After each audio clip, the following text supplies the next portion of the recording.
देर आरंभ करता है।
స్తోత్రాలు స్తోత్రాలు స్తోత్రాలు స్తోత్రాలు స్తోత్రాలు స్తోత్రాలు.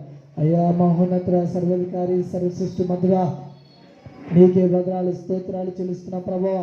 అయ్యా మహోన్నతుడ, గొప్ప కార్యం చేసేవాడా, అద్భుత కార్యం చేసేవాడా, అయ్యా నిన్న నేను నిరంతరం ఒకే రీతిలో తండ్రి నీకే వందనాలు స్తోత్రాలు చెల్లిస్తున్నాం ప్రభువా. అయ్యా నీ మందిరంలో చేరి నేను స్తుతించడానికి, అయ్యా నిన్ను గణపరచడానికి తండ్రి మీరు మాకు ఇచ్చిన భాగ్యం బడి స్తోత్రాలు ప్రభువా. అయ్యా తండ్రి వేలాది దూతలతో నిత్యము కొనియాడబడుచున్న దేవా నీకే వందనాలు స్తోత్రాలు చెల్లిస్తున్నాం ప్రభువా. అయ్యా వాక్యంలో వెళ్ళబోచుండగా మీరు మాతో మాట్లాడండి ప్రభా. అయ్యా ఇప్పటి వరకు పాటలతో మేము మహిమపరచవుతండి, అయ్యా నిన్ను గణపరచవుతండి, అయ్యా నిన్ను ఆరాధించవుతండి, నీకు స్తోత్రాలు ప్రభా. అయ్యా వెళ్ళబోచుండగా మీతో మాతో మాట్లాడమని మా ప్రభు రక్షకుడు యేసుక్రీస్తునామమున వేడుకున్నాను తండ్రి, ఆమేన్. అందరూ దయచేసి కూర్చోండి.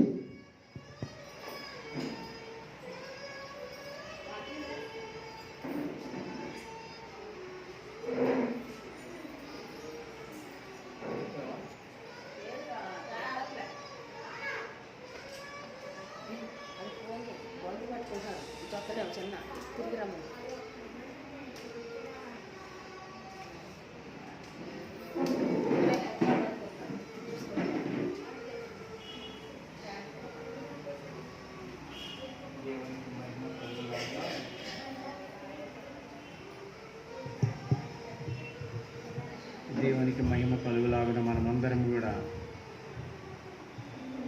దేవుని ఆరాధించుటకు దేవుని సన్నిధానంలోకి వచ్చున్నాము.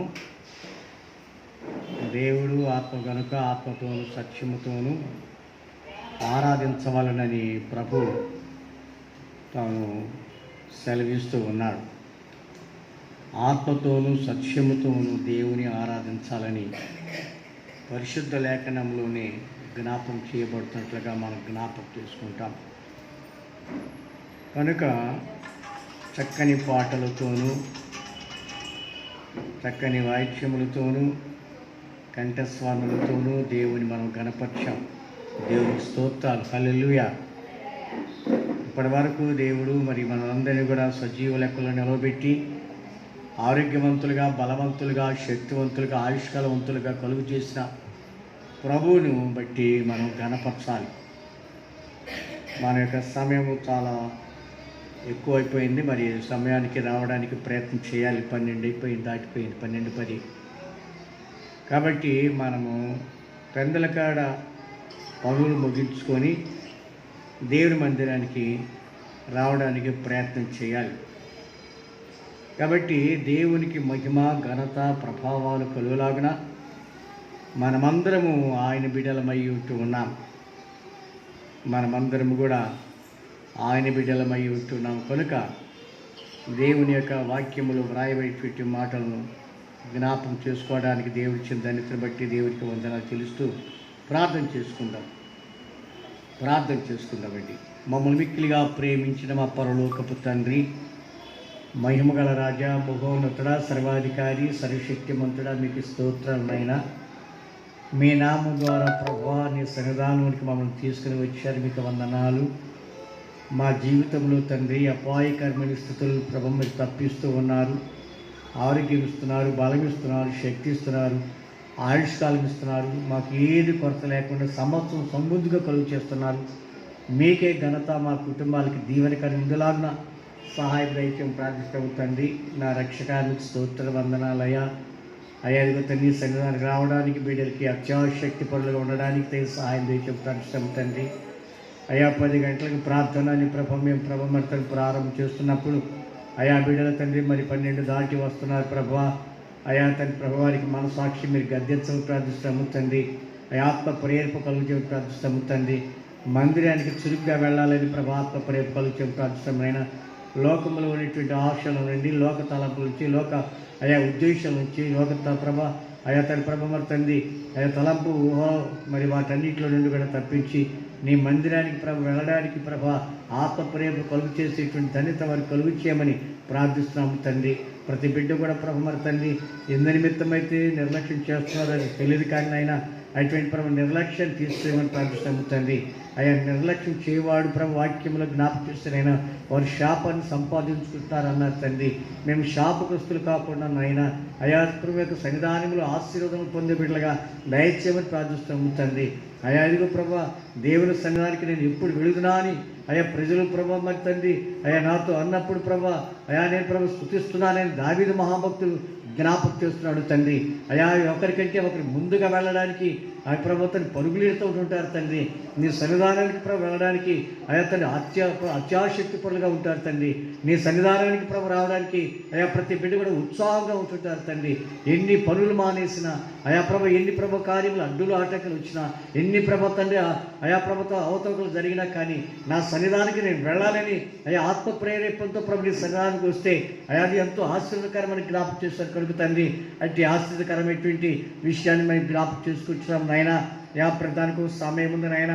సమయం కాకుండా మా ఇష్టానుసారంగా వస్తే తండ్రి అది మీకు దీవెన ప్రభ అయ్యా మా కుటుంబాలకి ఆశ్చర్యకరం కాదు, మా కుటుంబాలకి దీవెనకరం కాదని జ్ఞాపకం చేసుకున్నాం తండ్రి. అది అల్లరికితో కూడినటువంటి ఆటపాటలతో కూడినటువంటి విషయమని మీరు జ్ఞాపకం చేస్తున్నారు నాయన. కనుక తండ్రి బిడ్డల్ని ఎవరైతే ప్రభావాన్ని నిర్లక్ష్యం చేస్తూ అయా ప్రభు ఆలస్యంగా ప్రభు వస్తున్నారు వారి హృదయాలను మార్చమని ప్రార్థిస్తాము తండ్రి. వారి తలంపులు మార్చమని ప్రార్థిస్తాము తండ్రి. వారి ఊహలు మార్చమని ప్రార్థిస్తాము తండ్రి. వారి క్రియలు మార్చమని ప్రార్థిస్తాము తండ్రి. నీ మందిరానికి రావడానికి మొట్టమొదటిగా మేము నేర్చుకోవడానికి మాకు నేర్పించమని ప్రార్థిస్తాము తండ్రి. నా రాజ్యానికి స్తోత్రం నైనా అయా అడుగుతాను చురుకైనటువంటి వారిగా దయచేతికి తగిన సహాయం దయచేసి ప్రార్థిస్తాము తండ్రి. ఇదిగో ప్రభా మీ యొక్క వాక్య ధ్యానానికి వెళుతున్నాం అయా అడుగుతాను మీరు మాతో మాట్లాడమని ప్రార్థిస్తాము తండ్రి. అయా మీ యొక్క వాక్యం మాకు బయలుపరచు ప్రార్థిస్తాము తండ్రి. నీ వాక్యం ద్వారా మాతో మాట్లాడము నైనా మమ్మల్ని సరిచేయమని ప్రార్థిస్తాము తండ్రి. అయా మా యొక్క అయా జీవితాల్లోని లోటుపాట్లు ఏమిటో వాటిని ప్రభుత్వాన్ని గ్రహించి నీ సన్నిధానంలో ప్రభా అయా తండ్రి అదే జాగ్రత్త కలిగి నేను ప్రభు గనపరుచుకొని మా కుటుంబాలకు మాకు మా బిడ్డలకి దీవెనకరంగా పొందులాగిన అయా మేము ప్రభుత్వాన్ని ప్రయత్నించేందుకు తగిన సహాయం దయచేయమని ప్రార్థిస్తాము తండ్రి. రావాల్సిన బిడ్డలు తరపున నడిపించము, వచ్చిన బిడ్డలు మీ ఆత్మని నింపుమని ప్రార్థిస్తూ ఈ కార్యమంతా మీరు అధ్యక్షులు నడిపిస్తామని అయా నీ వాక్యాన్ని మీరు ఎప్పుడు మాట్లాడమని అయా ఎవరి వల్ల తండ్రి చిన్న బిడ్డ వలన పెద్దవారి వల్ల ఎవరి వలన ఎటువంటి అలలు లేకుండా వాటిని నజరేస్తు క్రీస్తువులో బంధించి ఘనత మహిమ ప్రభావాలకు దైత్యమని యేసున వేడుకుంటున్నాము తండ్రి. ఆమేన్. ఆ పిల్లలు తీసుకెళ్ళిపోయింది.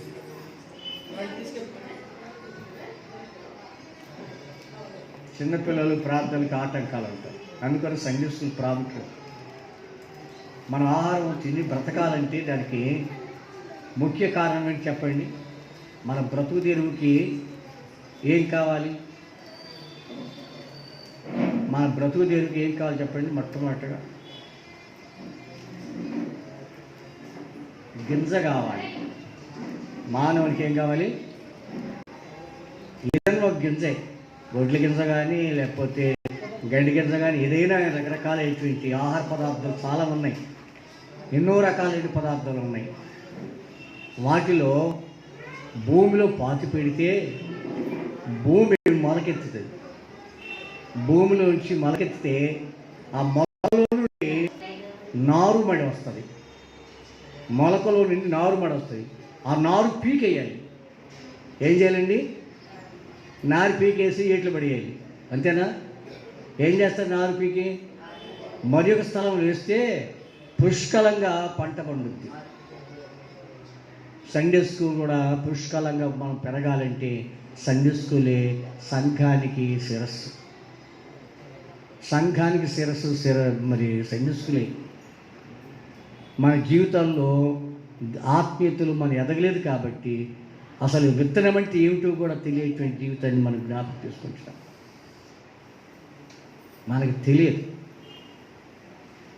కాబట్టి మన సంఘాలు మనము అభివృద్ధి పొందకపోవటానికి కారణం మొట్టమొదటిగా ఏంటంటే నారుమడి అనేటువంటిది లేదు. నారుమడి లేదు. ఆ నారుమడి సండే స్కూలే. సండే స్కూల్ ఏమొస్తుందంటే క్రమశిక్షణ వస్తుంది. మొదటగా టీచర్ గారు క్రమశిక్షణ కలిగి ఉంటారు. టీచర్ గారు క్రమశిక్షణ కలిగి ఉంటారు. టీచర్ గారే నిద్రపోతుంటే, టీచర్ గారే పేర్లు చూసుకుంటుంటే, టీచర్ గారే మరి ఆటలాడుతుంటే, టీచర్ గారికి గంతులు ఆడుతుంటే ఏముంటుంది చెప్పండి? పిల్లలు ఏం నేర్చుకుంటారు? మొట్టమొదటి టీచర్ ఎవరు చెప్పండి? మొట్టమొదటి టీచర్ ఎవరు అమ్మా? మొట్టమొదటి టీచర్ తల్లిదండ్రులేనండి. మొదట టీచర్ తల్లిదండ్రులే. స్కూల్కి వెళ్ళకముందు నువ్వు క్రమశిక్షణ నేర్పించాలి. నీ బిడ్డల్ని నువ్వు క్రమశిక్షణలో కానీ పెట్టకపోతే, నీ బిడ్డల్ని నువ్వు క్రమశిక్షణలో పెట్టకపోతే, చాలా భయంకరమైన మాట ఉంది బైబిల్లో. ఆ మాట చెప్తే ఒక్కొక్కరికి కత్తులు పొడిచినట్టు పొడుచుకొస్తుంది. క్రమశిక్షణ కానీ లేకపోతే నీ బిడ్డలు చావుకు అప్పగిస్తారని బైబిల్లో ఉంది ఆ మాట. చావుకే. చూసాండి ఎంత మాట, అది కఠినమైన మాట. చావుకేనండి అది. క్రమశిక్షణ లేకపోతే చావే. నీకు నీ బ్రతుకులో చావే. అది నిజమా? వాక్యంలో ఉందా? వాక్యంలో ఉంటే చూద్దాం, ఒకసారి జ్ఞాపకం చేసుకుందాం. క్రమశిక్షణ లేకపోతే మానవునికి చావే అని బైబిల్లో ఖచ్చితంగా చెబుతూ ఉన్నాడు.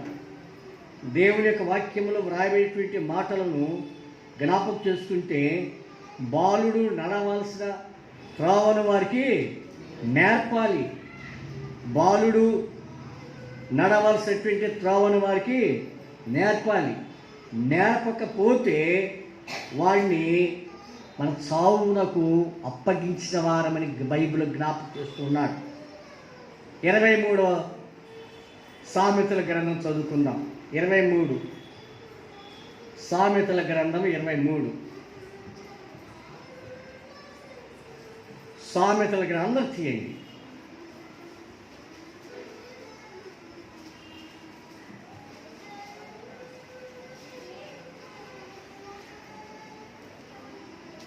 ఈ పాఠం మీరందరూ కూడా నేర్చుకోవాలి. కంఠస్థ వాక్యంగా ఇది మనం చేసుకోవాలి.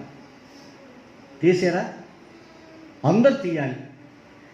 సామెతల గ్రంథము 23వ అధ్యాయము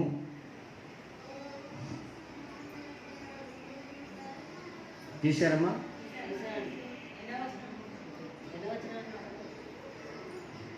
ఇక్కడ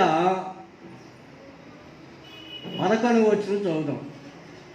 11వ వచనం, నా విమోచకుడు బలవంతుడు. విమోచకుడు ఎవరండి? విమోచకుడు అంటే ఎవరు? విమోచకుడు అంటే ఎవరు? యేసుక్రీస్తు. మమ్మల్ని విమోచించడానికి వచ్చాడు ప్రభు, రక్షించడానికి వచ్చాడు, బాధ నుంచి విడిపించడానికి, మరణం నుండి జయం పొంది సజీవుడిగా మనల్ని ఉంచుకొనికే ఈ లోకంకి వచ్చాడు. మనకు తెలియని దానిని తెలియపరచుకొనికే ఆయన లోకంలోకి వచ్చాడు. భ్రష్టులై భయంకరమైన స్థితిలో ఉంటే ఆ భయంకరమైన స్థితి నుంచి విడుదల పొంది రక్షించడానికి ప్రభు లోకంలోనికి వచ్చాడని బైబిల్ చెప్తుంది. ఖచ్చితంగా చెప్తుంది ఆ మాట. కాబట్టి దేవుని యొక్క లేఖన భాగంలో ఇక్కడ మనం చదువుకునేటువంటి 11వ వచనంలో జ్ఞాపకం, విమోచకుడు బలవంతుడు, ఆయన వారి పక్షమున నీతో వ్యాజ్యమాడును. చూడండి ఏమవుతాడు, వారి పక్షమున నీతో వ్యాజ్యమాడును, ఉపదేశం మీద మనస్సు నుంచుము. దేని మీద అండి మనసు ఉంచేది? ఉపదేశము. ఎవరి ఉపదేశం ఇది? మానవుని ఉపదేశం కాదు, దేవుని ఉపదేశము. నేను మాట్లాడుతున్నానంటే నా మాటలు కావు, దేవుని మాటలు ఇవి. ఇంటారు పోతే పోతారన్నట్టు కాదు. మనం లోకంలో అనుకుంటాం మనము, కానీ దేవుడి మాటలు వింటే పోతే పోడు అందు ఆయన బ్రతిమలాడుతూ ఉంటాడు. రానాయన నేను నీకు బోధిస్తున్నాను, నేను ఉపదేశిస్తున్నాను. తప్పైన కుమారుడు ఉన్నాడు. తండ్రి కుమారుని బ్రతిమలాడుతూ ఉన్నాడు. నువ్వు వెళ్ళిపోతే చచ్చిపోతావు, నువ్వు వెళ్ళిపోతే చెడిపోతావు, నీ స్నేహితులు ఎవరు కూడా ఉండరు, ఆఖరికి దిక్కుమాలిన వాడు అయిపోతావు, నీ యొక్క బ్రతుకంతా కూడా నువ్వు చావుకు దగ్గరగా ఉంటావు, చావుకు దగ్గరగా ఉంటావు. అదే మాట ఉపయోగించారు. తప్పిపోయిన కుమారుడు, చిన్న కుమారుడు అదే మాట ఉంది, నేనైతే ఇక్కడికి ఆకలికి చచ్చిపోతున్నానంటాడు. అక్కడ చావునకు తిండి లేక, సహవాసం లేక, ప్రేమ లేక, పలకరించి దిక్కు లేక ఎవరు కూడా ఆదరించి దిక్కులేక ఏకాకి అయి గాలికి తిరుగుతూ రోడ్లమ్ముట, సందులమ్ముట, ఇండ్లమ్ముట, వీధి వీధికి కూడా తిరుగుతూ ఉన్నాడు. కానీ ఎవరు కూడా దగ్గరికి తీయలేదు. ఎవరి దగ్గర తీస్తారండి? ఎవరి దగ్గర తీస్తారు? ఎవరి దగ్గర తీయాలి? కన్న తండ్రి దగ్గర తీయాలి. కన్న తండ్రి నిన్ను దగ్గర తీయాలి. ఆ కన్న తండ్రి ఎవరు? నేను నిన్ను కన్నాను, నా రక్తం ఇచ్చి నిన్ను కొన్నాను. కన్నా తండ్రి ప్రభువు యేసుక్రీస్తు ప్రభువారే నీ కన్న తండ్రి. కాబట్టి ఆయనకు మనం లోపడుతూ ఉండాలి. అందుకొరకు ఇక్కడ వాక్యంలో వ్రాయబడుతుంది, ఉపదేశం మీద మనసుంచుము, తెలివి గల మాటలకు. పనికిమాలి మాటలు కాదు ఇవి, తెలివి గల మాటలు. నువ్వు బ్రతుకుదానికి జ్ఞానం గల మాటలు, నువ్వు బ్రతకడానికి తెలివి గల మాటలు. ఇక్కడ ఈ యొక్క మాటల కంటే లోకములు ఎవరు కూడా చెప్పలేరు. ఎక్కడ దొరుకుతాయి నీకు? ప్రభు సన్నిధానములోనే, ప్రభు దగ్గర నీకు దొరుకుతాయి. ఇంకెక్కడ కూడా నీకు దొరకవండి. నువ్వెక్కడికి వెళ్ళినా కానీ నీకు ఎక్కడ కూడా జ్ఞానోదయం కలగదు. ఎక్కడికి వెళ్ళినా కానీ నీకు విమోచన దొరకదు. ఎక్కడికి వెళ్ళినా కానీ ఈ లోక సంబంధమైనటువంటి మరి ఆ బాధాకరమైనటువంటి ఉంటే కానీ ఆత్మ సంబంధం మనశ్శాంతి నీకు దొరకదు. ఎక్కడ దొరుకుతుందంటే ప్రభు దగ్గరే దొరుకుతుంది. అందుకొరకే తెలియగల మాటలకు ఎవరండి? చెవి యొక్కము. 13 వచనం, నీ బాలులను శిక్షించుట మానుకొనకము. నీ బాలుడు క్లియర్గా రాస్తున్నాడు, చూడండి, బాగా చూడాలి, చక్కగా చదవాలి. మళ్ళీ నీ బాలులను శిక్షించుట మానుకొనకము, బెత్తముతో వాడిని కొట్టినడలా వాడు సావకుండును. చూడండి ఎంత చక్కగా చెప్పాడు. నేను చెప్పే మాటలు మీకు విరుద్ధం ఉండొచ్చు, నేను చెప్పే మాటలు నీకు కఠినంగా ఉండొచ్చు, నేను చెప్పే మాటలు నీకు పాస్టర్ గారి పనికి మాలడు కాబట్టి మా బిడ్డలు కొట్టమంటున్నాడు, ముద్దుగా పెంచుకుంటుంటే ఏంటైతే చెప్తున్నాడని చెప్పి నువ్వు అనుకోవచ్చు. కానీ దేవుడు మాత్రం ముఖమాటము లేనివాడు, ముఖమాటము లేకుండా మాట్లాడేవాడు ఆయన. నాకు నీకు ముఖమాటం ఉండొచ్చు, అక్క బావ, తల్లి తండ్రి, అన్నదమ్ముడు అని చెప్పేసి లేక గొప్పవాడని గౌరవార్థంగా ముఖమాటం ఉండి చెప్పలేకపోవచ్చు. కానీ దేవుని వాక్యం మాత్రము ముఖమాటము లేనిది. నేను సరిచేసేది, నీ ప్రవర్తనను మార్చేది దేవుని వాక్యమే. దేవుని వాక్యం జ్ఞాపకం చేయబడుతుంది. జ్ఞానికి సొలొమోను ద్వారా మాట్లాడుతున్నాడు. బాలుడు చూడండి చక్కగా చెప్పాడు, బాలులను శిక్షించుట మానుకొనకము, బెత్తముతో వాడిని కొట్టినడలా వాడు సావకుండును. బెత్తముతో వాడిని కొట్టినడలా పాతాళమునకు పోకుండా వాని ఆత్మను నీవు తప్పించదు. చూడండి ఎంత కఠినమైన మాట్లాడాడు. ఇంతకంటే జ్ఞానం గల మాట ఇంకెక్కడ వస్తుందండి? దైవజనుడు చెప్తున్నాడని ఆ దైవజనుడి యొక్క మాట ప్రకారంగా కాదు, దేవుని మాట ప్రకారంగా విను. మానవుడు చెప్తున్నాడు అని చెప్పి మానవుడి మాట కాదు, దేవుని మాటకు నువ్వు లోబడు. నీ బిడ్డల్ని ప్రేమిస్తావా? నీ బిడ్డల్ని ప్రేమించాలంటే మొట్టమొదటగా నీవు టీచర్ అయి ఉండాలి. నీ బిడ్డను నువ్వు జాగ్రత్తగా పెంచాలంటే నువ్వు నారుమడిగా ఉండాలి. నీ బిడ్డను పెంచాలంటే మొదటగా నీవు జాగ్రత్త కలిగి ఉండాలి. నీ ప్రవర్తన జాగ్రత్తగా ఉండాలి, నీ క్రియలు జాగ్రత్తగా ఉండాలి, నీ చూపులు జాగ్రత్తగా ఉండాలి, నీ యొక్క నడవడికి జాగ్రత్తగా ఉండాలి. దేవుని వాక్యంలో జ్ఞాపకం చేయబడుతుంది, తల్లి ఎట్టిదో బిడ్డ కూడా అట్టిదే అయిపోద్దంతే. తల్లి పవిత్రాలైతే కుమార్తె కూడా పవిత్రాలే. తల్లి పవిత్రాలైతే కుమార్తె కూడా పవిత్రాలే. దేవుని వాక్యం జ్ఞాపకం. తల్లి ఎట్టిదో బిడ్డ కూడా అట్టిదని వాక్యంలోనే వ్రాయబడతాం. కాబట్టి క్రీస్తు దేవుని బిడ్డలారా, తల్లి అయినటువంటి నీవు, తల్లి అయినటువంటి సంఘము మనకు తల్లి అండి. క్రీస్తు ప్రభువారు మనకు ఎవరండి? మనకి యజమానుడు అయి ఉంటున్నాడు. తల్లి నీకు సంఘము నేర్పిస్తున్న మాటలను నువ్వు నేర్చుకోవాలి. తండ్రి అయిన యెహోవా దేవుడు కుమారుడు యేసుక్రీస్తు ప్రభు పేరట సమాధానం కలిగి ఉండడానికి ఆయన కృపయు సమాధానములు మనకు కావాలంటే మన బిడ్డలను ఐక్యతతో పెంచాలి, సమాధానంతో పెంచాలి, ఓర్పుతో పెంచాలి, దీర్ఘశాంతంతో పెంచాలి, దీనత్వంతో పెంచాలి, తగ్గింపు స్వభావంతో పెంచాలి. మనం ఆ స్థితిలో నిలబడాలి. ఆ స్థితిలో ఉన్నట్లయితే నీ బిడ్డ సావడు. అవునా? నిజమైన మాట.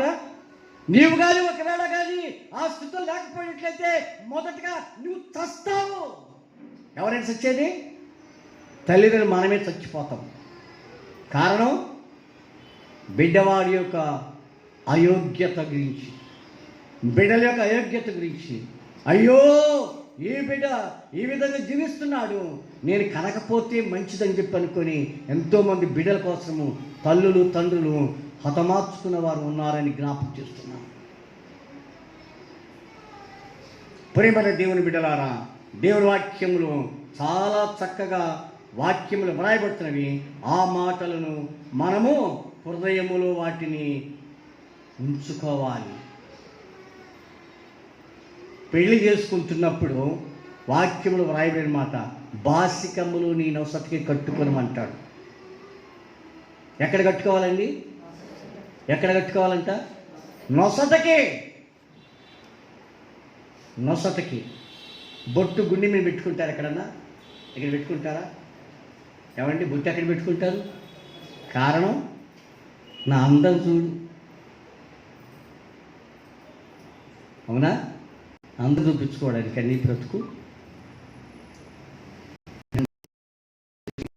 మానవుడు మానవునిక ఆలోచనతో ఉంటాడు. చుట్టాలింటికి వెళ్ళి పెట్టుకుంటారు, తల్లిదండ్రులకి వెళ్ళి పెట్టుకుంటారు, గుళ్ళో పెట్టుకోరు. గుళ్ళో పెట్టుకోరండి, గుళ్ళోకి రాదు. ఎక్కడైనా బయటకు వెళ్తున్నారు, ఒక పరస తీసి ఆ రకరకాల బొట్లు ఉన్నాయి.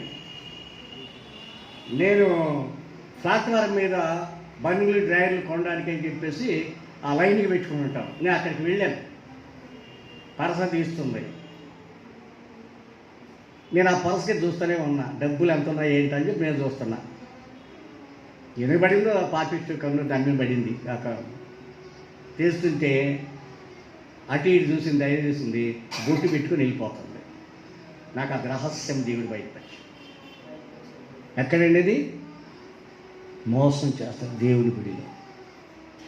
ఎంత భయంకరం అండి అది, ఎంత భయంకరం. ఎక్కడ పెట్టుకుంటాం మనం? మోసలు పెట్టుకుంటామా? అందరికి కనపడాలి. బాసికములు దేనికి గుర్తు? బాసికాలు వివాహమునకు గుర్తు. వివాహమును గుర్తు కాబట్టి నువ్వు ఎక్కడ కట్టుకోవాలి? నొసకే కట్టుకోవాలి. ప్రభు వచ్చిన యెహోవా దేవుడు చెప్పిన మాట అది. యేసుక్రీస్తు ప్రభరించాడు కదా, అక్కడ కాదు నువ్వు కట్టుకోవాల్సింది. హృదయం అనేటువంటి గుండె మీద నువ్వు భద్రపరుచుకో. నువ్వు బహిరంగంగా ఒకవేళగా నువ్వు కట్టుకొని బహిరంగంగా నువ్వు కనపడినట్లయితే నువ్వు చాటుకు చేసేటువంటి ఎవరికి కనపడతాయి? నువ్వు చాటుకు చేసేది ఎవరు చూస్తారు? నీకే తెలియాలి. అది నువ్వేం చేస్తున్నావు నీకే తెలియాలి. ఒంటరి జీవితంలో నువ్వు ఏం చేస్తావు నీకే తెలియాలి. దేవుని వాక్యం జ్ఞాపకం చేయబడుతుంది. ఏమని జ్ఞాపకం చేయబడుతుంది? నీ హృదయాన్ని పవిత్రపరుచుకో, నీ తలంపులను పవిత్రపరుచుకో, నీ ఊహలను పవిత్రపరుచుకో. ఎక్కడున్నా కానీ పవిత్రమైన జీవితం జీవించాలి. పవిత్రమైన జీవితం జీవిస్తే నువ్వు దేవుడి కుమారుడిగా కుమార్తెగా ఉంటావు. దేవుడిని ఆశ్రయిస్తాడు. అప్పుడంటాడు, నా కుమార్తె నాతో ఐక్యతో ఉంది, నేను ఆమె, నేను ఆయన ఒకటే, నేను కనిన కుమారుడు అనేటువంటి మాట నీకు వర్తిల్లుతుంది. నీకు వర్ధిల్లుతుంది. నేను ఆశ్రయిస్తాడు, నిన్ను గొప్పగా చేస్తాడు. ఎందుకంటే ఆయన బిడ్డగా నువ్వు ఉంటే నిన్ను ఆశ్రయిస్తాడు. నువ్వు కానీ ఒకవేళ కానీ చాటుగా వెళ్ళి ఇంకొక రకమైన బిడ్డగా ఉంటే దేవుడు నేనేం చేస్తాడో అది వారికే అర్థమవుతుంది. మన దేవుని బిడ్డగా ఉండడానికి మనకు ప్రయత్నం చేయాలి. కనుకనే మొట్టమొదటిగా మనలో ఏం కావాలండి? మనకు కావాల్సింది ఐక్యత కావాలి. మనం ఐక్యత పడిపోవాలి. మొదట మనకి ఐక్యత కావాలి. ఐక్యత అనే మాటకి అర్థం ఏమిటి? ఐక్యత అనే దానికి అర్థం ఏంటండి? సమాధానం అని అర్థం.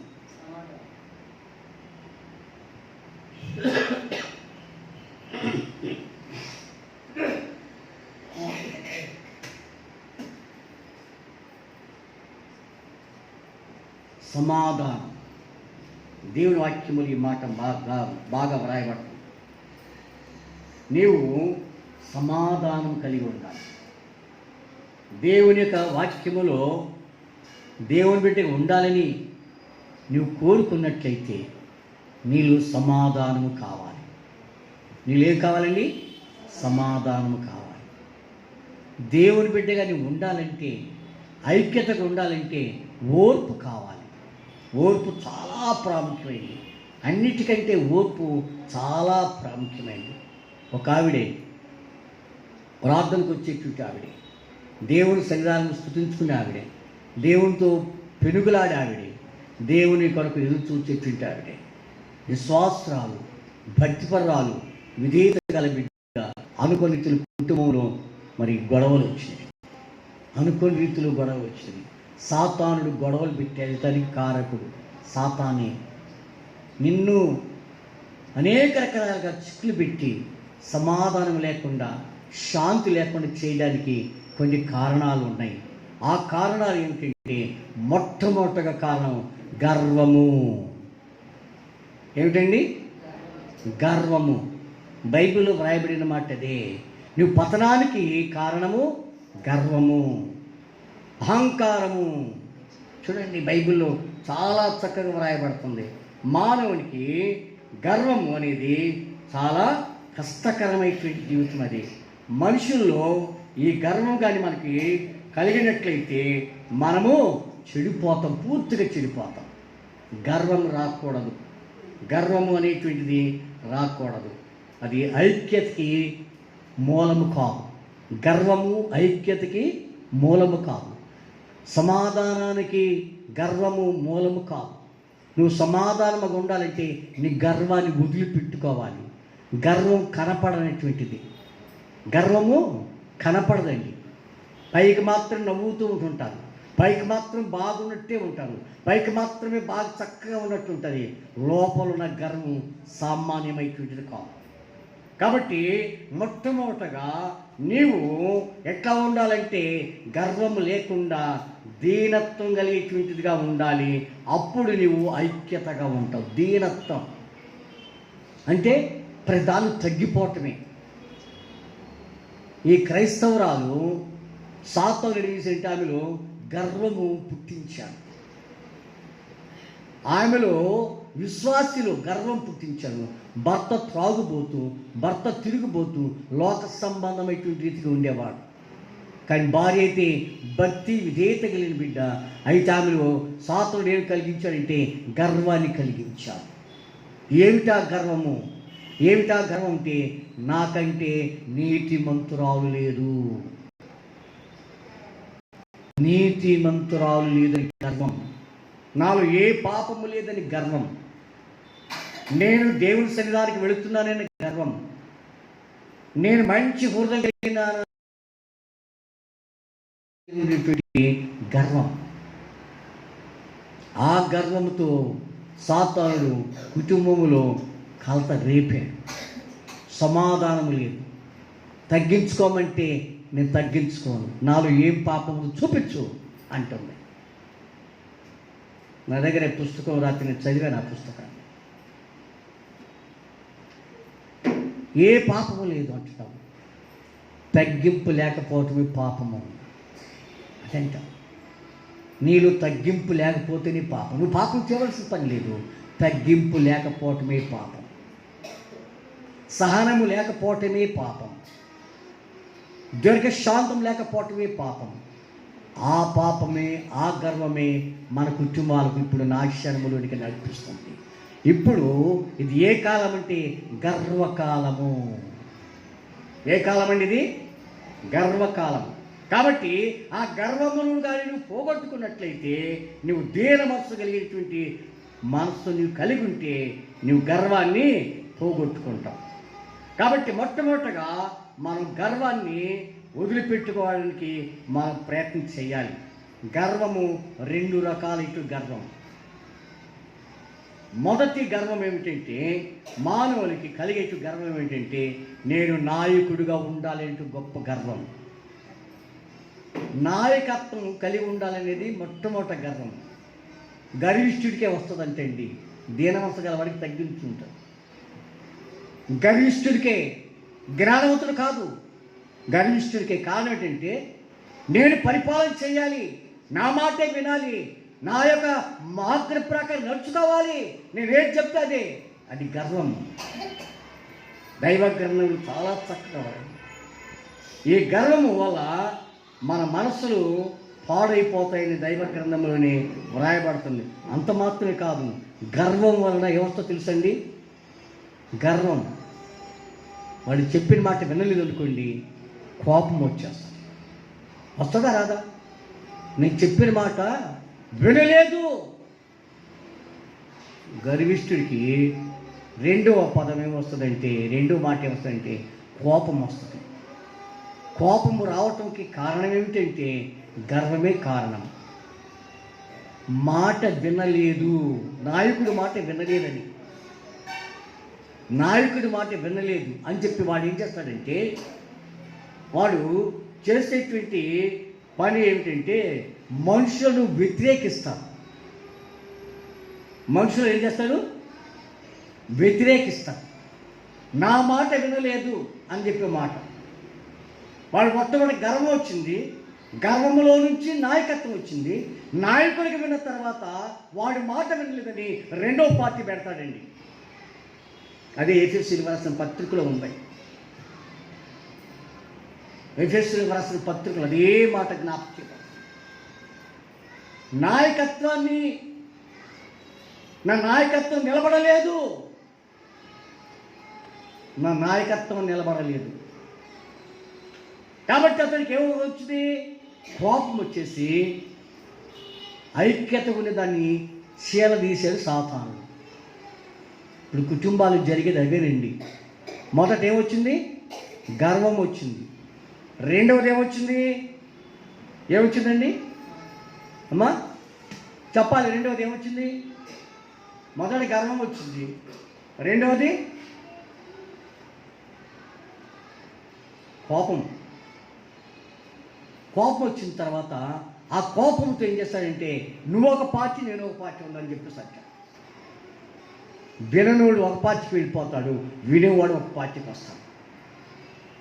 అది మనుషులను చెప్పడానికే తప్ప అది ఉపకారం కానే కాదు. ఎక్కడైనా కానీ, ఎక్కడైనా చూడండి, బాగా గమనించండి. ప్రపంచంలో సంఘాలు ఏర్పడినంటే, సంస్థలు ఏర్పడినంటే, నాయకత్వం ఏర్పడిందంటే, నేను బాగైన నాయకత్వం ఎక్కడ ఉందని చెప్పి మీరు ఒకవేళ ప్రపంచమంతా తిరిగినా కానీ మీకు ఎక్కడ కూడా కనపడదు. ఎక్కడ కనపడదండి. కారణం గర్వమే దానికి కారణము. గర్వములని కోపమే నీకు కారణము. ఆ కోపమే నిన్ను శీల తీసేస్తుందంతే. నీ కోపం వస్తే ఏమైపోతావు? దూరం వెళ్ళిపోతావు. గర్వం వచ్చింది, నీకు నాకు పడలేదు, ఒకరికి కోపాలు వచ్చినాయి, ఆ కోపాలు నుంచి దూరం అయిపోయాము. దూరం అయిపోయిన తర్వాత మనం ఏం చేస్తామంటే ఇంకో పార్టీ పెడుతున్నాము. కోపాలతో పార్టీలు పెట్టి, అది రెండవది. ఎవరైనా కానీ ఏదైనా కానీ ఒకవేళ ఎందుకని జరిగిందంటే, నా యొక్క అహం మీద దెబ్బతీశాడు అని చెప్పాడు. వాడు నా మాటను వ్యతిరేక చేశాడు. నా మాట మీద వాడు నిలబడకుండా వాడు వ్యతిరేకం చేశాడు కాబట్టి, వాడు నా మీద దెబ్బ తీశాడు కాబట్టి, దెబ్బకి దెబ్బ చేయాలంటే ఇంకో పార్టీని పెట్టాలి. ఎఫెసు సంఘం అదే ఉంది. ఎఫెసు సంఘం అందుకొరకే వ్రాయబడుతుంది. మొదటి అధ్యాయంలో ఎవరికి వ్రాస్తున్నాడంటే ఎఫెసీయులకు వ్రాస్తూ ఉన్నాడు. ఎఫెసీలో ప్రభు సేవ చేశాడు అపోస్తలుడు పౌలు, సువార్త ప్రకటించాడు పౌలు, అనేక శ్రమలు పొందాడు పౌలు, అనేకమైనటువంటి విధానాలు వారికి చూపిస్తున్నా కానీ వారు లోక సంబంధమైనటువంటి వారిగా ఉంటున్నట్లుగా వాళ్ళు జ్ఞాపకం చేసుకుంటారు. అందుకొరకు పౌలు వారితో మాట్లాడుతున్నాడు.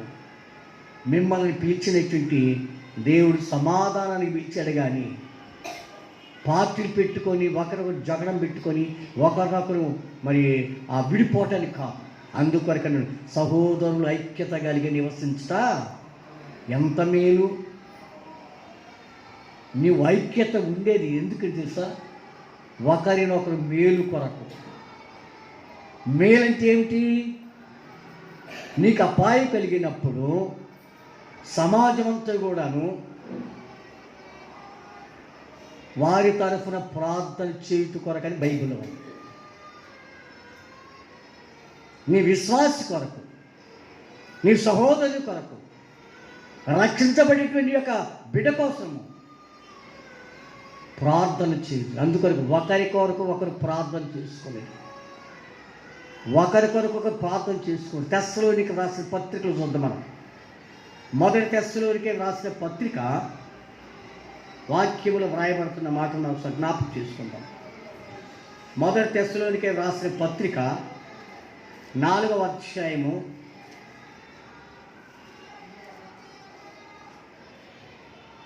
మొదటి తెస్సలోనికి రాసిన పత్రిక 5వ అధ్యాయం 14 వచ్చి చదువుదాం. సహోదరులారా, మేము మీకు బోధించినది ఏమనగా అక్రమంగా నడుచుకుని వారికి బుద్ధి చెప్పుడే, ధైర్యము చెందిన వారిని ధైర్యపరచుడి, బలహీనతలకు ఊత ఇయ్యుడి, అందరి ఎడల దీర్ఘశాంతులు గలవాడయ్యుండి, ఎవడును కీడుకు ప్రతి కీడు ఎవరికైనా చేయకుండా చూసుకొనుడి. మీరు ఒకరిని ఎడల ఒకడు మనుషులందరి ఎడలను ఎల్లప్పుడూ మేలిన దానిని అనుసరించి నడుచుకొనుడి. చూడండి ఎంత చక్కగా రాయబడిందో. ఐక్యత అంటే ఇది. ఐక్యత అంటే ఇది. ఇంకా దాని తర్వాత రాస్తున్నాడు, నడుచుకొని ఎల్లప్పుడూ సంతోషంగా ఉండి ఎడతెగక ప్రార్థన చేయుడి, ప్రతి విషయమందు కృతజ్ఞతాస్తుతులు చెల్లించుడి, ఇలాగూ చేయుట యేసుక్రీస్తునందు మీ విషయములో దేవుని చిత్తము. ఇది దేవుని చిత్తం. మరి నువ్వేం చేస్తున్నావు? ఐక్యత అని నువ్వు పేదోడు కాదే, నువ్వు లేనివాడివి కాదే, నువ్వు దేగని చెప్పేసి నువ్వు ఎందుకు పైకి వెళ్ళాలి? ఒక దగ్గరికి వెళ్ళి నువ్వు దేవుడు చేతులు చాపాల్సిన పని ఏమిటి? నువ్వు దేవుని బిడ్డవై ఉన్నావే. దేవుని బిడ్డ ఏం కావాలో కోరుకుంటే అది ఇస్తాడే. కావాల్సిన ప్రతి అవసరం తీరుస్తానన్నాడు. నీ కోరిక నాకు చెప్పు, నేను నీ కోరిక ప్రకారం నేను సఫలీకృతం చేస్తానని ప్రభువారు సహించాడే. అడుగుడి నీకు ఇవ్వబడును, వెతుకుడి నీకు దొరుకును అన్నప్పుడు నువ్వు వెతకాలి కదా ప్రభు దగ్గర. నీకు కావాల్సిన వాటిని అడగాలి కదా. నువ్వు కావాల్సిన వాటిని నువ్వు వెతకాలి. ప్రభునికి లోటు ఉన్నది, ఈ యొక్క కొరత ఉన్నది, ఆ కొరత తీర్చు ప్రభుని నువ్వు అడగాలి. ఐక్యత ఉండి అడగవలసిన మనవి ఇవి. ఒకవేళ కానీ ఎవరైనా కానీ సరైనటువంటి మరి దేవునికి సేవ చేయకపోతే వాడికి సరైన బుద్ధి చెప్పి క్రమమైన పద్ధతిలో వాడిని చక్కగా నడిపించాలి కానీ అడుక్కునే వాడికి ఉండకూడదండి. మేము అనాథలుగా విడిచిపెట్టనున్నాడు. మన వాళ్ళు ఏం చేస్తారంటే అడుక్కోవడానికి ఇంటింటికి వెళుతున్నారు, నాయకుల దగ్గరికి వెళ్తున్నారు, లీడర్ దగ్గరికి వెళ్తున్నారు, గొప్ప గొప్ప పాస్టర్ దగ్గరికి వెళ్తున్నారు, గొప్ప గొప్ప దళితుల దగ్గరికి వెళ్ళి అయ్యా మా పాస్టర్కి ఇదిగో ఇట్లాగా పేదరికం ఉన్నది, తినడానికి తిండి లేదు, కట్టుకొని బట్టలేని అసహ్యంగా అనుకుంటున్నట్లు చేస్తున్నాడు. అది క్రైస్తవం కాదు అని పత్రికలు జ్ఞాపకం చేస్తున్నాడు. అది మనందరికీ దేవుని వాక్యంలో ఆ మాట వ్రాయబడుతుంది. నువ్వు కావలసిన వాటిని అందుకొని వచ్చాడు కదా. ఎవరైనా కీడుకు ప్రతి కీడు చేయవద్దు. నువ్వు నాయకత్వం కోరితే సమాధానపరుడుగా ఉండాలి, ఓర్పు కలిగిన వాడిగా ఉండాలి, శాంతిపరుడుగా ఉండాలి. యేసు ప్రభువారు కూడాను తన శిష్యులు ఐక్యత కొరకు నేను గొప్పవాడిగా ఉండాలని చెప్పి తలంపులతో ఉన్నారు. ఒకరొకరు ఆలోచనలో ఉన్నారు, ఒకరి మీద ఒకరు ముఖాలు చూసుకుంటున్నారు. నేను గొప్పవాడి కావాలని అనుకుంటూ ఉన్నారు. యేసు ప్రభువు ముందు నడుస్తున్నారు, తన శిష్యులు వెనకుండి మాట్లాడుకుంటూ ఉన్నారు. యేసయ్య వెళుతున్నాడు, వారితో పాటు శిష్యులు వెనక వెళుతూ ఉన్నారు. మాట్లాడుకుంటారు, గుసగుసలు మాట్లాడుకుంటారు. హృదయ రహస్యం ఎరిగిన గొప్ప దేవుడు. నీ గుసగుసలు కూడా ప్రభు వినపడతాయంతే. కొందరైతే పక్కన వాళ్ళు కూడా సెల్లు వినపడకుండా మాట్లాడతారు. మాట్లాడే దేవుడు ఆయన ఉన్నాడు, వినే దేవుడు ఆయన ఉన్నాడు. నువ్వేం మాట్లాడుతాడో నీకు తెలుసు, ఏం మాట్లాడో ప్రభువు తెలుసు. రహస్యకరమైన మాటలు మాట్లాడతాడు. వింటే ఎక్కడ నా బ్రతుకు బయటపడిపోద్దు. ఏ సత్యవంతుడు గట్టిగా మాట్లాడతాడు కదా, మోసగాళ్లే కదా చిన్నగా మాట్లాడేది, రహస్యంగా మాట్లాడే వాళ్ళే కదా చిన్నగా మాట్లాడేది. అవునా? ప్రభువారు ఏం మాట్లాడుతున్నారు? నీకు వినపడాలని, నువ్వు మంచివాడివైతే, నువ్వు జాగ్రత్త గలవాడివైతే, నువ్వు పవిత్రుడవైతే, నువ్వు పరిశుద్ధుడవైతే, నువ్వు యథార్థవంతుడవైతే, నువ్వు న్యాయవంతుడవైతే, నువ్వు సత్యముడదంటే, నువ్వు అబద్ధం లేకుండా, మోసం లేకుండా, దగా ఉండదంటే, నీ భర్తకి, నీ భార్యకు, నీ అన్నదమ్ములకు, నీ ప్రక్క వాళ్ళకి ఆ సమాచారం ఏంటి వారు కూడా విని సంతోషిస్తారు కదా. ఒకవేళ కష్టం ఉంటే వారు కూడా విని మాట్లాడి అయ్యో ఇట్లా ఉందని చెప్పి అనుకుంటారు కదా. రహస్యం ఎవరికంటే అది సాతానుకి. అది రహస్యం అన్నీ కూడా సాతానుదే. యేసయ్యలో రహస్యం ఎక్కడ లేదు, ఎక్కడ కూడాను మాట్లాడడం అనేది కూడా లేదు. యేసయ్య అందరితో మాట్లాడుతున్నాడు, ఘనంగా మాట్లాడుతున్నాడు, గొప్పగా మాట్లాడుతున్నాడు. నీవు హృదయము వాక్యంలో వ్రాయబడుతున్నట్లుగా మోసకరము అంటాడు. హృదయమంతా కూడా మోసంతో నిండి ఉన్నది, హృదయమంతా కూడా చెడుతనంతో నిండి ఉన్నది, హృదయమంతా కూడాను లోక దుష్టత్వంతో నిండి ఉన్నది, అహంకారంతో నిండి ఉన్నది, గర్వంతో నిండి ఉన్నది. సహనము లేదు, ఓర్పు లేదు, శాంతి లేదు, ప్రేమ దీర్ఘ శాంతం అనేది పూర్తిగా లేకుండా పోతుందని దైవ గ్రంథంలో ఉన్నది. కాబట్టి క్రీస్తు నువ్వు మిటారా, నీ కుటుంబంలో నీవు ఐక్యతగా ఉండాలంటే, నా కుటుంబంలో నేను ఐక్యతగా ఉండాలంటే, నా కుటుంబానికి నేను ప్రేమ సమాధానం ఉండాలంటే మొదట నాలో సమాధానం ఉండాలి, నాలో యథార్థత ఉండాలి, యథార్థత ఉండాలి. దేవుని యొక్క వాక్యములు చాలా చక్కగా రాయబడుతున్నాయి. మనం దేని కొరకు పిలువబడ్డామంటే దేవుని బిడ్డలుగా ఉండడానికి పిలువబడ్డాం. దేవుని యందు విశ్వాసిగా ఉండి ఆయన కొరకు మనం జీవించాలని, ఆయన పొందిన శ్రమలను, ఆయన పొందిన గాయములను, ఆయన పొందినటువంటి అనేకమైనటువంటి ఇబ్బందులను మనం కూడా ఎదుర్కొనే వారికి ఉండాలని దైవ గ్రంథములు వ్రాయబడుతుంది. మంచి వార్తలు అందించడానికి ప్రభువారు లోకములకు వచ్చారు, మంచి చేయడానికి ప్రభువారు లోకములకు వచ్చారు, ఆదరించడానికి ప్రభువారు లోకములకు వచ్చారు. నీ ఆదరణ ఏది? నీ ఆదరణ ఎక్కడుంది? ఒకరినొకరు ఆదరించుకోవాలి, ఒకరికి ప్రేమ కలిగి ఉండాలి, ఒకరికి దైవ గ్రంథం ప్రకారం చెప్పిన మాట ప్రకారంగా శ్రద్ధ కలిగి ఒకరినొకరు ఏం చేయాలండి? ఐక్యతగా ఉండడానికి ప్రయత్నం చేయాలంట. ఐక్యతగా ఉండడానికి ప్రయత్నం చేయాలి. కాబట్టి మనము ఐక్యతగా ఉండడానికి ప్రయత్నం చేయడానికి మనం ప్రయాసపడాలని జ్ఞాపకం చేసుకుంటాం. కాబట్టి క్రీస్తు నిమిత్తారా దేవుని యొక్క లేఖన భాగములు వ్రాయబడుతున్న మాటలను ఒకసారి మనం జ్ఞాపకం చేసుకుందాం. అందుకొరకు బైబిల్లో 1 కొరింథీయులకు రాసిన పత్రిక 12వ అధ్యాయము 13వ వచనంలో జ్ఞాపకం చేయబడుతుంది. ఎందుకు ఐక్యతగా ఉండాలి అనే మాట ఇచ్చాడంటే, ఇక్కడ ఎందుకు ఇచ్చాడు ఆ మాట? అసలు ఐక్యతకు ఎందుకు ఉండాలి? ఐక్యత ఉంటే లాభం ఏమిటి? ఐక్యత ఎందుకు ఉండాలి అనేటువంటి దాని గురించి ఇక్కడ మనకి 1 కొరింథీయులకు రాసిన పత్రిక 12వ అధ్యాయము 13వ వచనంలో అపోస్తలుడు పౌలు కొరింథీయులకు జ్ఞాపకం చేస్తూ ఉన్నాడు, కొరింథీయులతో మాట్లాడుతున్నాడు. కొరింథీయులతో ఆయన దేవుని యొక్క పరిశుద్ధమైనటువంటి లేఖనాలను తెలియచేసే వాడిగా ఉన్నాడు. అందుకొరకు అంటాడు కదా, దేవుని వాక్యం చూడండి, చదువుదాం ఒకసారి, చదవండి. ఏలైనగా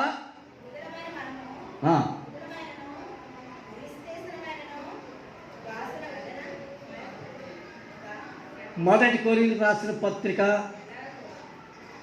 12వ అధ్యాయము 13వ వచనం చదువునా?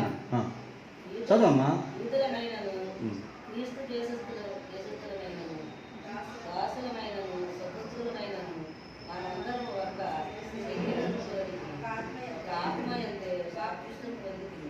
చాలండి. ఇక్కడ దేవుని వాక్యంలో రాయబడిన మాట ఏంటంటే, యూదులమైనను హెల్లేనీయులమైనను దాసులమైనను స్వతంత్రమైనను మనమందరము ఒకే శరీరముగా ఉన్నామంతే.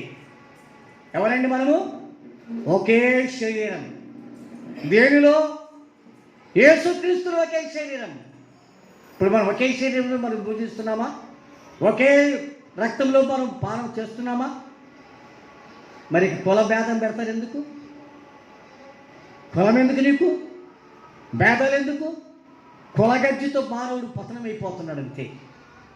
కులగజ్జి ఎక్కువైపోయింది, మానవుడు పతనమైపోతున్నాడు. ఇక్కడైతే మనమందరము ఒకే శరీరం ఉండుటకు ఆత్మయందే బాప్తిసం పొందితిమి. మనం ఎవరమేంటండి? ఆత్మయందు బాప్తిసం పొందాము. నువ్వెవరో తెలియదు, నేనెవరో తెలియదు. క్రీస్తులో మనం కడగబడ్డాము. మనమందరం కూడాను ఒకే బాప్తిసం పొందాము. బంగారంతో బాప్తిసం పొందారా? వెండితో బాప్తిసం పొందారా? లేకపోతే మరి ఇంకా దేనితోనే బాప్తిసం పొందామా? దేనితో పొందలేదు. నీటి బాప్తిసం ఒకటే, అందరికీ నీరే. నువ్వు ఏ కులస్తుడైనా కానీ, ఏ జాతి వాడైనా కానీ, ఎంత పేదవాడైనా కానీ, ఎంత ధనికుడైనా కానీ ఒకటే నీరు. చెమ్ములో పోసిన నీరే, గ్లాసులో పోసిన నీరే, సముద్రంలో పోసిన నీరే, ఒకరి కాలంలో పోసి తీసుకొచ్చినా అదే నీరు. నేను గొప్పవాడిని కదా అని చెప్పేసి నీళ్ళమంటే వారి అర్హతను బట్టి, గొప్పతనాన్ని బట్టి, రాజులను బట్టి ఒక నీకు బంగారపు గ్లాసులో ఇవ్వచ్చు. కానీ ఆ బంగారపు గ్లాసులో ఏమున్నది? నీరే ఉందండి, నీరే ఉంది. ఆ నీరే ప్రభువు యేసుక్రీస్తు ప్రభువారు. ఆ యేసుక్రీస్తు ప్రభువారు ఇప్పుడంటే ఒకే ఒకే ఒకే బాప్తిసం పొంది ఉన్నారు. ఇంకా దాని యొక్క చక్కని మాట జ్ఞాపకం చేస్తాం. మనమందరము ఒక ఆత్మను పానం చేయవారమైతుంది. మనమందరము కూడా ఆత్మను పానం చేయొచ్చు. ఆత్మనే పానము. ఆత్మనే పానము అంటే ఆత్మను మనము నీరుగా తీసుకుంటున్నామంట. ఆత్మనే పానం. ఆత్మ ఒకటే, శరీరము ఒకటే, బాప్తిస్మము ఒకటే. ఈ బాప్తిస్మము ఎవరైతే తీసుకున్నారో వారందరూ కూడాను ఎవరండి? వారు దేవుని యొక్క దృష్టిలో ఏక శరీరమై ఉన్నవారము. ఒకరొకరు విరుద్ధముగా కానీ, ఒకరొకరు వేరు శరీరులు అనేటువంటిది కూడా తేడా లేదని దైవ గ్రంథమే జ్ఞాపకం చేయబడుతుంది. 14 వచనం, శరీరం ఒకటే అవయవములుగా ఉండక అనేకమైన అవయవములుగా ఉన్నవి. అనేకమైన అవయవాలు ఉన్నాయి మనకి. ఏమున్నాయి? కాళ్ళు, చేతులు, ముక్కు, నోరు, ఇవన్నీ కూడాను, తల, చెవులు, కళ్ళు, ఇవన్నీ కూడాను మనకి ఉన్నాయి. కానీ అవి వచ్చాయి కదా, నా శరీరంలోనిది కాకపోలేదు. శరీరంలోనివేగా ఇవన్నీ, ఒక శరీరంలోనివే కదా. నీ ముక్కు ఎక్కడుంది? నీ శరీరంలోనే ఉంది. నీ చెవు నీ శరీరంలో ఉంది. నీ వెంట్రుకలు నీ శరీరంలో ఉంది. నీ చేతులు, నీ సమస్తమైనటువంటి అవన్నీ కూడా నీ శరీరంలో ఉన్నవి. ఒకటే కదా, ఇక వేరు ఎందుకు? అందుకొరిక ప్రభు అన్నాడు, ఐక్యత కలిగి నివసించుతా ఎంత మేలు, ఎంత మనోహరం అంటున్నాడు. కాబట్టి క్రీస్తుని ఉంటారా, దేవుడి యొక్క వాక్యములో ఏ విధంగా జ్ఞాపకం చేయబడుతుంది. మనమందరం కూడాను ఎవరమండి? దేవుని యొక్క బిడ్డలమై ఉంటున్నాము. మనందరికీ ప్రభువారు గొప్ప వరాలు ఇస్తున్నాడు. మనందరికీ గొప్ప వరాలు ఇస్తున్నాడు. కాబట్టి ఇక్కడ 27 వచనం చదువుతాం. 27 వచనంలో, అటువలి మీరు క్రీస్తు యొక్క శరీరమై ఉండి వేరువేరుగా అవయవమై ఉన్నారు. క్రీస్తు యొక్క శరీరమై ఉండి వేరే వేరే అవయవములుగా ఉన్నారు. శరీరం ఒకటే. కన్ను చేసే పని మానవుడిని చూస్తుంది. చెవి చేసే పని మానవుడు చెప్పే మాట వింటుంది. మానవుడికి చెప్పవలసినవి నోటి ద్వారా చెప్తున్నాము. ఈ చేయి చేసే పని పనులు చేస్తుంది, ఆహారం తింటున్నాము. కాళ్ళు చేసే పనులు నడుస్తూ ఉన్నవి నీ అవసరత కొరకు, దేవుని సన్నిధి కొరకు. ఇవన్నీ ఎక్కడ ఉన్నాయండి? శరీరములోనే ఉన్నది. ఈ శరీరంలో ఉన్నటువంటి అవయవాలన్నీ కూడా ఎట్లాగైతే ఉన్నాయో మానవుడికి దేవుడు కూడా అట్లాగే వరాలు ఇచ్చాడు. ఒక్కొక్కరికి అంత శరీరంతో ఒకటే, కానీ వరాలు మాత్రము మనిషికి ఒక్కొక్క వరాన్ని ఇచ్చాడు. 20 వచ్చి చూద్దాం. దేవుడు సంఘములో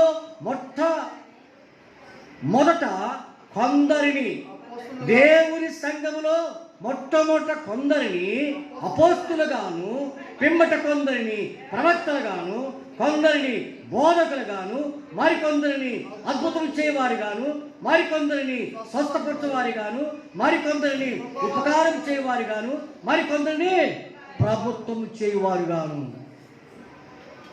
చూడండి, కొందరిని నానా భాషలు మాట్లాడేవారుగాను, కొందరిని అనేక రకాలుగా నియమించాం. ప్రభుత్వం చేయటం దేవుని వరము. నువ్వు ఎంత చదివినా కానీ ప్రభుత్వ వరం నీకు కానీ ఉద్యోగం రాకపోతే నీవు అర్హుడివి కానే కాదు. నీ చదువు అంతా కూడా నీటికి పోసినట్టే. చదువు అంతా నీటికి పోసినట్టే. ఎందుకని ఈ చదువు? ఎందుకనండి? ప్రభుత్వంలో లేవు నువ్వు లెక్కలో. చక్క చెప్పడండి. ప్రభుత్వం చేయవారినిగా చేస్తున్నారు, ఉపకారం చేసేవారిగా. కొందరు ఉపకారం చేస్తారు, అపకారం చేయరు, ఉపకారాలు చేస్తారు. మన సంఘంలో కొందరు డబ్బు గలవారిని ఏర్పాటు చేస్తారు, కొందరు పేదవాళ్ళు ఉంటారు. పేదవాళ్ళు చేసింది దేవుడే. నువ్వు పేదవాడికి ఉండు అన్నాడు, అంతే, ఒకే మాట. నేను గొప్పవాడు కూర్చున్నా అన్నాడు, కానీ నువ్వు గొప్పవాడిగా ఉండాలని ప్రయత్నం చేస్తావు. ఈ పేదవాడు అంటే వాడు గొప్పవాడుగా ఉన్నాడు కదా అని చెప్పేసి అనుకుంటావు.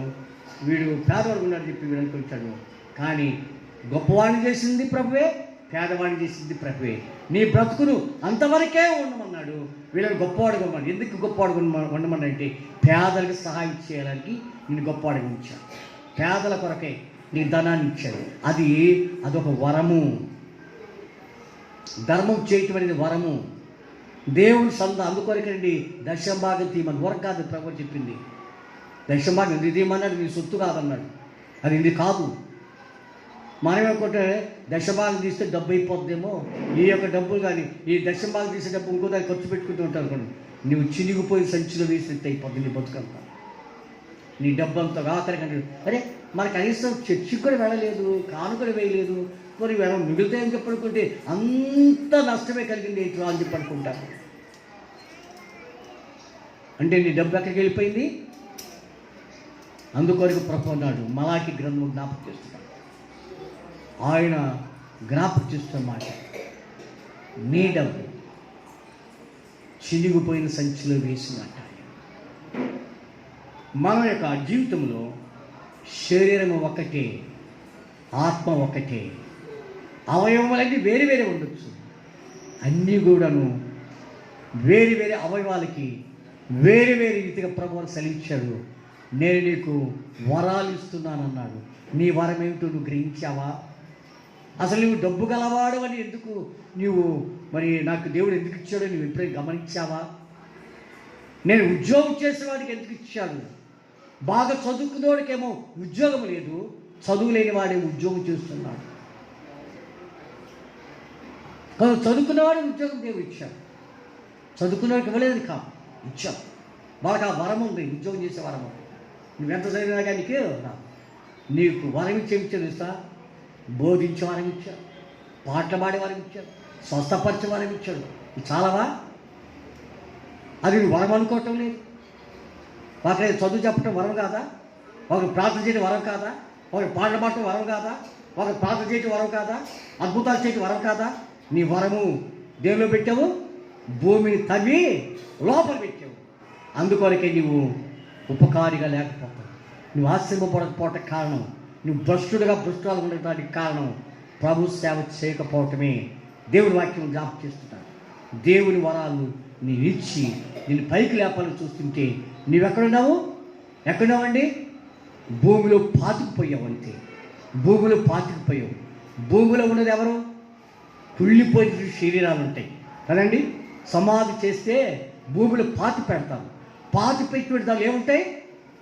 వెంట్రుకలు ఉంటాయి, ఎముకలు ఉంటాయి, కుళ్ళిపోయిన శరీరం ఉంటుంది. నీ బ్రతుకు అదే పని.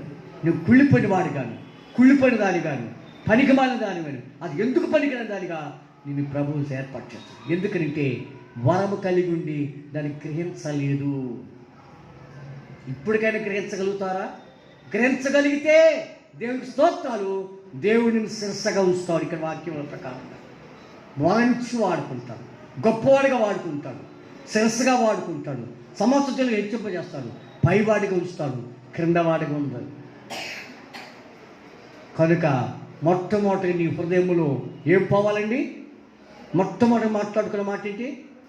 హృదయం అనే గర్వం అనేటువంటి దాన్ని పోగొట్టుకోవాలి, నలగొట్టుకోవాలి గర్వాన్ని. ప్రభు నాలో గర్వం తీసేయి, నాలో కోపం తీసేయి. నువ్వు గర్వం ఉన్నంత కాలము నువ్వు బ్రతకలేవు, నీలో కోపం ఉన్నంత కాలము నువ్వు బ్రతకలేవు. ప్రభు చెప్పాడు కోపపడుడి అని. అంతే. యేసయ్య కోపడలేదా? యెరూషలేము దేవాలయంలో ఏం చేస్తున్నారు? విక్రయ చేస్తున్నారు, వాళ్ళు అక్రమంగా చేస్తున్నారు. చేయవలసినట్టుగా చేయటం లేదు. దేవుని వాక్యం ప్రకారంగా లోపల చేయవలసిందేంటి? ప్రార్థన చేయాలి, భజన చేయాలి, దేవుని స్తుతిగా కనపరచాలి. వ్యాపారం చేస్తున్నారు, రకరకాల వ్యాపారాలు చేస్తున్నారు. కోపం వచ్చింది. మరి నువ్వేం చేస్తున్నావు? దేవుని సేవ చేయమంటే రకరకాల వ్యాపారం చేయటంలా, రకరకాల గాలికి తిరగటంలా, రకరకాలైనటువంటి జీవితాన్ని పాడు చేసుకోవటంలా, నీ బ్రతుకంతా కూడా ప్రభు యొక్క సన్నిధానం కాకుండా నువ్వు నీ ఇష్టానుసారం జీవిస్తావులా? ప్రభు కోపపడడా? కోపపడుడి. ప్రభు ఎందుకంటాడు? యోనా మీద కోపం వచ్చింది, ఎత్తి దేని పడేశాడు? సముద్రం పడేశాడు. లోపల చాప గర్భంలో ప్రార్థన చేసి ఎంత గొప్ప విషయం. మరి నువ్వు ప్రార్థన చేయగలుగుతావా? నీకు సమాధానం తెచ్చుకోవాలి. అయ్యో నేను ఇంతకాలము ప్రస్తుతైపోయాను, ఇంతకాలము నాలో ఇన్ని వరాలు నేను తెలుసులేకపోయాను, ఇప్పుడు నేను తెలుసుకుంటాను ప్రభా, ఇది నీ సేవ కొరకని చెప్పేసి ప్రార్థన చేయాలి. యోనా చేసిన ప్రార్థన అది. అయ్యా ఇదిగో నేను ఫలానా స్థితిలో నేను కాపాడుకోవాలి, నా శరీరం కాపాడుకోవాలి, నా ఆత్మను కాపాడుకోవాలి. నేను ప్రార్థన చేస్తే నా ఇష్టానుసారంగా నేను వెళ్ళిపోతున్నాను. నువ్వైతే ఇప్పుడు ఎత్తి సముద్రం పడేసావు. చాప మింగేసింది. చేపను ఏర్పాటు చేసేది దేవుడు. చేప గర్భంలో ప్రార్థన చేశాడు. ప్రభువా ఇదిగో నేను మరి బాగుంటుంది, ఆయన నిలువ పక్కన వెళ్ళాలి, అక్కడ నన్ను చేర్చు ప్రభువా. ఎంత గొప్ప ప్రార్థన అండి! ఎక్కడ చేర్చమన్నాడు? నిలువే పట్టణం చేర్చు, నశించిపోతున్న ఆత్మ కొరకు ప్రార్థించేప్పుడు కదా ఇచ్చేప్పుడు ప్రార్థన చేశాడు. ఆ ప్రార్థన ప్రకారంగా చేప వచ్చి నిలువే పట్టణం యొక్క సముద్రం యొక్క ఆ యొక్క ఒడ్డు పడేసిందంటే నిన్ను కూడా అట్లే పడవేస్తాను. ఒకసారి జ్ఞాపకం చేస్తుంది. ఆత్మానుసారంగా ఆలోచించేయి. శరీరానుసారమైనటువంటి కుట్ర కాదు, శరీరానుసారం కుళ్ళు కాదు, శరీరానుసారమైనటువంటి అసూయ కాదు. నువ్వెక్కడ జగజారిపోయావు ఒకసారి జ్ఞాపకం చేసుకో.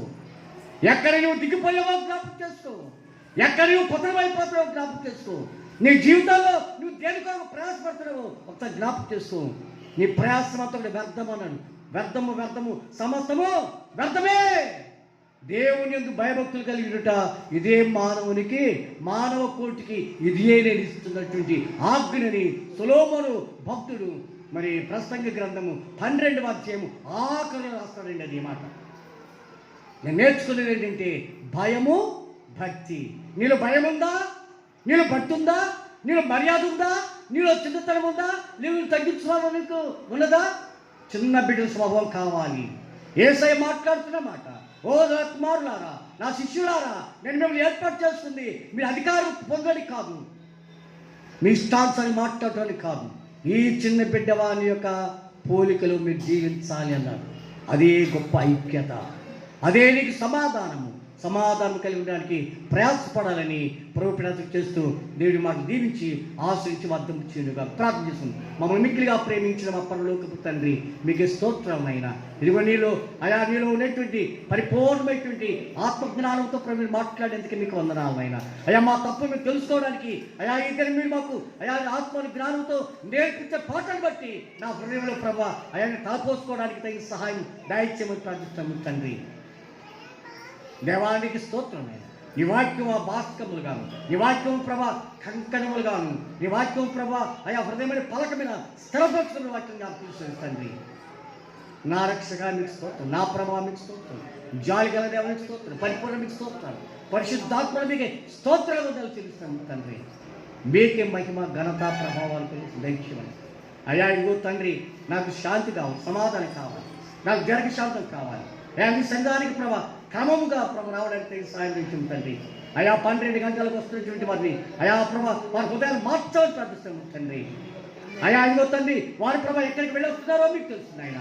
ఆనాడు ప్రభా గ్యాస్తే మాట్లాడావు, నువ్వు ఎక్కడికి వెళ్తున్నావో నాకు తెలుసు, నా ఆత్మనితో వచ్చిన వాటిని నాకు తెలుసు. అయ్యా మోసకరమైనటువంటి జీవితం కలిగి తండ్రి జీవించేటువంటి ప్రభా హృదయాలు యేసులో బంధించమని ప్రార్థిస్తున్నాము తండ్రి.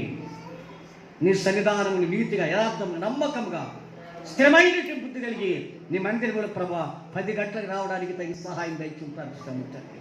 లోక సంబంధ దుష్టత్వం తీసుకోము తండ్రి, లోక సంబంధమైన ప్రభా ఆలోచన తీసుకొని ప్రార్థిస్తాము తండ్రి. అయానికి నేను కట్టుబడి ఉన్నాను, నా కట్టుబాటుకి నేను లోపడాలని వాక్యానుసారంగా జీవించడానికి తగిన సహాయం దయచేసి ప్రార్థిస్తాము తండ్రి.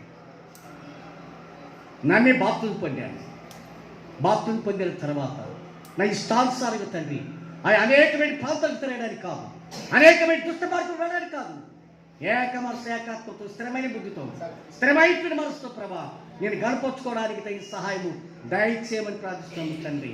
అటువంటి దుష్ట మనసు కలిగి, అటువంటి చెడిపడి మనసు కలిగి ఎవరైతే ఉంటున్నారో వారి హృదయాలు యేసు నామములో బంధించి నీ సన్నిధానం నేను గడపచ్చుకునే బిడ్డగాను టైం ప్రకారంగా తండ్రి ప్రధానికి సమయం కావాలి.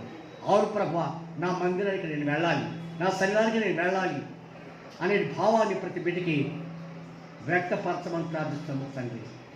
కానీ సమయంలో ప్రభు వెళితే అది ఎంత అవమానకరం ఉంటుందో ప్రభా, అది వారు గ్రహించలేకపోతున్నారు తండ్రి. అంత నీచమైనటువంటి స్థితిలో దిగసారిపోకుండా అటువంటి ప్రభా లోక దుష్టత్వంలోనికి వెళ్లకుండా, పేరాశపడకుండా ఏదో వస్తుంది లాభం సంపాదించుకుందాం అనుకోడు, ఒక లాభం సంపాదించుకుందామని అనుకున్న వారులారా రేపు ఏం జరుగుతుందో మీకు తెలియదు. వాక్యములు జ్ఞాపకం నా రాజానికి స్తోత్రం, నా ప్రభావానికి స్తోత్రం, జాలిని స్తోత్రం. అయా మాకు తండ్రి, అయా మాలో ప్రభా సమాధానం దయచేయి, ఐక్యత దయచేయి, ఐక్యతతో ప్రభ కలిగి నా సంఘంతో ఐక్యత, నా బిడ్డలతో ఐక్యత, ప్రార్థనలో ఐక్యత, సహవాసంలో ఐక్యత, అయా అదిగో తండ్రి సమయంలో కూడా ఐక్యత ప్రభా సహాయం, నాకు ఓర్పు దయచేయి, శాంతి దయచేయి, నాలో కావాల్సినటువంటి అయా ప్రభా అయా నీ ఆత్మ నాకేం కావాలో వాటి నాకు నేర్పించుకో, నాకు తెలియటం లేదు నైనా నేర్పించమని ప్రార్థిస్తున్నామని ప్రార్థించుకుని తగిన సహాయం దయచేయమని. ఇప్పుడు ప్రభు బలంలోని మేము ప్రవేశిస్తున్నాము. అయోగ్యం కాకుండా యోగ్యాన్ని తీసుకొని నేను గణపతులు స్తోత్రం చెల్లించుకుని తొలిచేయమని మేమందరం కూడా తండ్రి ఒక శరీరంలో నుండి ప్రభా అయా మా యొక్క అయా ఒకే శరీరం, నీటిలో మేము బాప్తిజం పొందిన వారందరం కూడా ఒకే శరీరమై ఉన్నాము. అవయవం మాత్రం వేరే, ఆ అవయవం ప్రకారంగా తండ్రి ఒక్కొక్కరికి ఒక్కొక్క వరాన్ని ఇచ్చారని వాటిని అయ్యా మేము ఏ వరం కలిగి ఉన్నామో ఆ వరాన్ని సంఘంలో ఉపయోగించుకోవడానికి తగిన సహాయం దయచేయమని ప్రార్థిస్తూ మేము మీరే మైపుచ్చుకొని మరి యేసు నామములో వేడుకుంటున్నాము తండ్రి, ఆమేన్.